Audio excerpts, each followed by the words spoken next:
안녕하세요, 여러분. 나무 아카데미입니다. 오늘은 수능 완성 유형 연습 세 번째 고전시가의 엮는 표현. 자, 해당 작품은 아시겠나요? 연습을 하는 겁니다. 선생님, 다른 강도 유형 연습 1강, 2강도 마찬가지지 않았나요? 하실지 모르겠지만 1강, 2강도 유형 연습은 맞기는 하지만 만약에 1강에서 나왔었던 첫사랑이 수능에 나오면요. 9월 모의고사에 나오면요. 그걸 대비하기 위하여 아는 작품으로 학습을 해 두어야 한다라고 했죠. 하지만 여기 있는 3강은 아닙니다. 말 그대로 그냥 유형 연습입니다. 왜냐면 밑에 보시면 시조가 하나, 둘, 셋, 넷이 나와 있는데 이 네 작품이 나올 가능성은 매우 낮습니다. 매우 낮는 게 아니라 과감하게 말씀드리면 제로입니다. 이 제로라는 표현이 조금 망설여지는 것도 있기는 한데 왜 그렇냐면 지금 가나 다라 작품 중에서 특히 이제 가 같은 경우에는 강호 사시가라고 해서 연시조 총 4수 부분이고 우리 교재 수록 부분은 2수이거든요. 그럼 나머지 수들이 있잖아요. 그래서 이러한 부분들에서 출제가 될 수는 있겠지만 해당 수들이 그대로 나올 가능성은 거의 없습니다. 그러면 이 얘기도 말씀을 드려야 되겠네요. 밑에 보시면 방옹시어입니다. 다 작품 같은 경우에는 그 안에 들어가 있는 작품입니다. 이것도 말씀을 드렸고 호화곡도 마찬가지입니다. 호화곡 안에 들어가 있는 작품입니다. 이것도 말씀을 드렸고 자 그래서 이제 어떤 유형이냐 다들 아시다시피 평론이죠.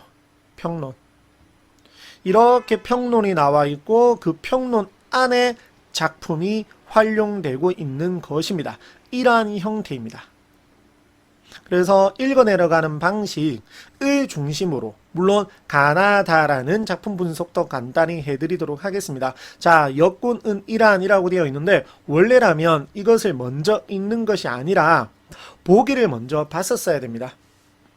기본적으로 문제 푸는 방식은 문학의 경우에는 반드시 보기를 먼저 보고 그리고 습관이 들었다면 발문과 선지도 미리 먼저 보아야 한다라는 것 유념하시고 그리고 난 다음에 이렇게 읽어 내려가는 겁니다. 빠르게 독서 지문을 읽듯이 읽어 내려가는 것입니다.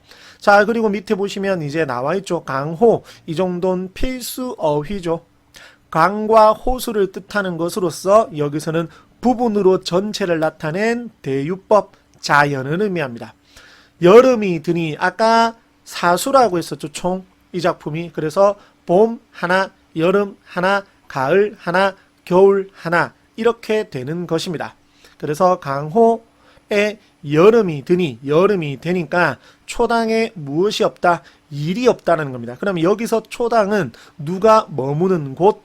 화자가 머무는 곳이 되겠죠. 초당의 단어 뜻을 정확하게 아는 것이 아니라 초당에 지금 일이 없으니까 일이 없다라는 것은 한가롭게 지낸다라는 거죠. 한가롭게 지내고 있는 화자가 한가롭게 지내고 있는 곳이구나. 이렇게 기억을 해두시면 됩니다. 유신한 강파는 보내나니 바람이로다. 자, 유신 믿음이 있는 거죠. 강파가 보낸다. 무엇을? 바람을. 바람을 보내주니까 여름에 시원하겠죠. 바람을 보내주니까. 그래서 이 몸이 시자고 하자죠. 선을 한 것도 무엇이다? 역구는이다. 이렇게 여름날, 더운 여름날 시원하게 한가롭게 바람을 쐬고 있는 것은 누구 덕분이다? 임금님 덕분이다. 이렇게 해석이 가능하겠습니다. 밑에 이 작품에 대한 설명이 나와 있죠. 안분지중 나와 있고 이렇게 됐습니까? 자, 그런데 라고 하면서 자칫 진실성을 의심하게 만들 수 있다라고 되어 있는데 자, 독서 지문입니다. 독서 지문처럼 내용일치처럼 만약에 문제를 낸 것이 있는지를 확인을 하고 제시된 문제를 바탕으로 읽어내려가는 겁니다. 평론이 나왔는데 아무리 독서 지문처럼 읽는다라고 해서 한 줄 한 줄 한 줄 한 줄 그렇게 정독을 해서는 안 됩니다. 잊지 마세요. 문학입니다. 어차피 무조건 무엇을 찾기 위해, 답을 찾기 위해 정독을 하는 거지, 읽는 거지, 분석을 하는 건 절대 아닙니다. 그냥 이렇게 읽어 내려가고, 그 다음 작품 공명, 부기공명이라고 해서 세속적 가치를 이르는 말이죠.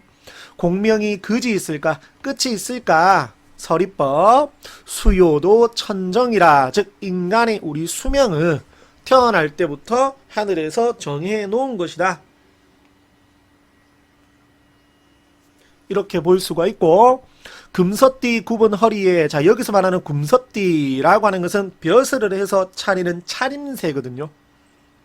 무슨 말이냐면 보통은 우리 고전 시가에서 이런 세속적 가치들은 부정적으로 인식이 되잖아요. 이 작품은 아닙니다. 여기 보시면 화자 자신의 공명과 장수에 대해서 만족하고 있는 것입니다. 됐나요? 자, 이렇게 연마다 오는 것 뭐냐면 이게 봄이거든요. 해마다 봄이 오는 거죠. 자기는 벼슬을 누리고 있고, 밑에 보시면 장난 아니죠. 이것이 다 무엇이다?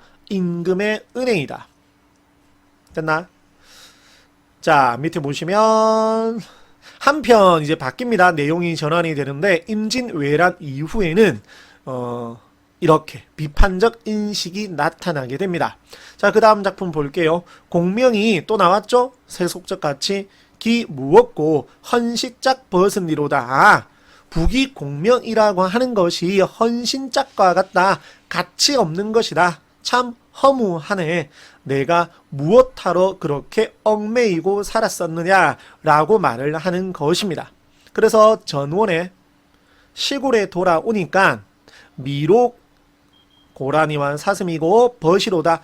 자연 속에서 고향에서 벗과 함께 한가롭게 살아가는 것이 되겠죠.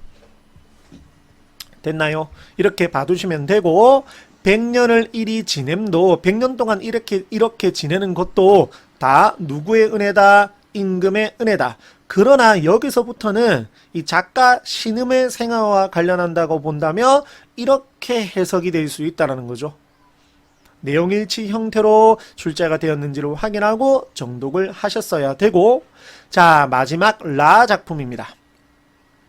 아희야 돈호법, 아이를 불렀습니다. 아이야 죽조반다오. 이른 아침으로 먹는 무엇을 다오. 죽을 다오. 남묘의 일만 해라. 빨리 무엇을 해야 된다? 일을 해야 된다는 겁니다. 일을 할 것이라는 소리입니다. 서투른 따부를 눌마저 잡으려노. 무슨 말이냐? 내가 직접 농사를 지어야 되는데 누가 도와줄 것이냐라고 말을 하는 것입니다. 됐나요? 두어라. 이렇게 농사 지내는 것도 누구의 은혜다? 임금의 은혜다. 물론 이렇게도 해석이 가능합니다.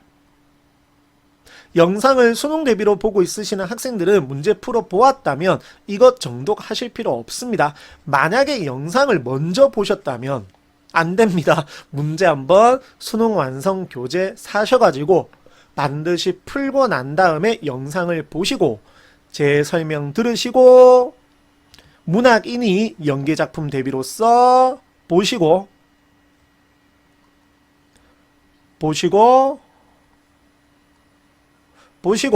다 보고 계시나요? 진짜 보시고 정지해서 보면 됩니다. 시간이 많을 때는 제가 천천히 보여드리는데 이렇게 시간이 없을 때는 정지하셔서 보시면 됩니다. 전부 다 유료 자료입니다. 활용하시면 참 좋겠죠.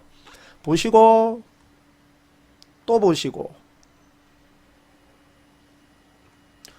현대어 분석은 보시면 되겠죠. 수능 대비.